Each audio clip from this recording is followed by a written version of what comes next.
Welcome back to Build Business Better. I'm your host today, Kortney Morningstar. Today, I want to challenge something almost every business owner believes, because somewhere along the way, we've all been sold the exact same dream. More revenue, more customers, more employees, more locations, more growth. We've been taught that if the business keeps getting bigger, we're automatically becoming more successful. But what if that's not actually true? What if the business that's growing the fastest is actually becoming more difficult to own, more stressful, more dependent on you, more expensive, and ultimately less than you think? That's what we're talking about today, because after working with business owners across dozens of industries, we've noticed something interesting. Growth isn't usually the problem. Growth just shines a spotlight on problems that already existed. Today, we're talking about the hidden cost of success and why building a more valuable business is very different than building a bigger one. Growth isn't the problem. Let me paint a picture. Imagine your business doubles next year. Revenue doubles. Employees double. Customers double. Sounds fantastic, right? Until Monday morning. Now, your accounting department is processing twice as many invoices. Your operations team is handling twice as many orders. Managers suddenly have twice as many people asking questions. Customers expect faster service. And somehow, every important decision still lands on your desk. At that point, owners often say, "Growth broke my business." No, growth didn't break it. Growth exposed it. One of my favorite ways to explain this is to compare growth to an X-ray. An X-ray doesn't create a broken bone. It simply shows you the fracture that was already there. Business works exactly the same way. Weak leadership, poor systems, pricing problems, cash flow issues, owner dependency. Those things existed before. Growth simply magnified them until they couldn't be ignored anymore. Let me tell you about a hypothetical owner. Let's call him Mike. Mike owns a manufacturing company. For years, everything worked because Mike personally approved everything. Every quote, every purchase, every hire, every customer complaint, business doubles. Now, Mike spends 12 hours every day making decisions. He is exhausted. He thinks he has a growth problem. He actually has a delegation issue. Growth simply revealed it. Now I'd like to tell you why bigger isn't better. Here's another myth. Revenue equals value. I hear this constantly. We did 20 million last year. Fantastic. What's the business worth? Those aren't the same question. I've personally seen businesses doing $15 million sell for dramatically more than businesses doing 40 million.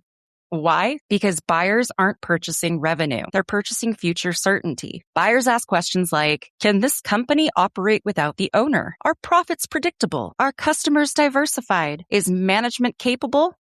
Are systems documented? Those answers are what determines the value, not revenue. Imagine buying rental property. Would you rather buy a giant apartment building that's falling apart, or a smaller property that's professionally managed, fully occupied, and consistently profitable? Every investor picks the second one. Business buyers think exactly the same way. So let's stop asking the wrong question. Most owners ask, how do I grow? I think there's a much better question. How do I make this business more valuable every single year? That one question changes everything. Now hiring decisions change. Capital investments change. Tax planning changes. Leadership changes, succession changes, because you're no longer building a job. You're building an asset, and assets should appreciate. I just want to share with you the 5 questions every owner should answer. Now let's walk through the framework we use at Enterprise Sage. These 5 questions become the roadmap. Question 1, what is my business worth today? Not what you hope it's worth, not what your neighbor sold for, not what your CPA has estimated. What would a qualified buyer actually pay today? Because you can't improve what you don't measure. Question 2, what could it be worth? This is where opportunity lives. Maybe customer concentration is hurting value. Maybe pricing. Maybe systems. Maybe leadership. Maybe everything depends on you. That's the value gap. And every business has one. The owners who create extraordinary wealth close that gap intentionally. Question 3, how do we increase value? Notice I didn't say increase revenue. Sometimes increasing value means reducing risk, sometimes improving margins, and sometimes improving collections, sometimes strengthening management. Revenue is only one lever. Value is much bigger than sales. Question 4, how do I begin extracting wealth before I sell? This one surprises people. Many owners have 90% of their net worth trapped inside their business, and that's incredibly risky. A healthy business should create opportunities to build personal wealth today through proactive tax planning, retirement planning, executive compensation, and smart capital planning. Don't wait until the day you sell to enjoy the wealth you've worked so hard to build. Question 5, how do I sell for more?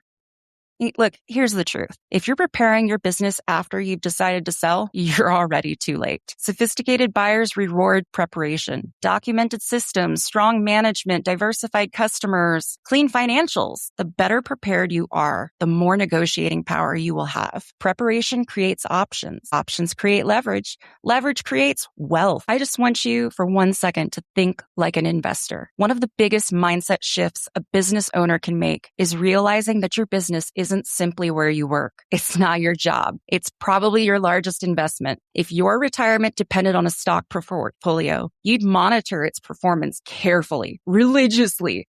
You'd diversify. You'd reduce unnecessary risk.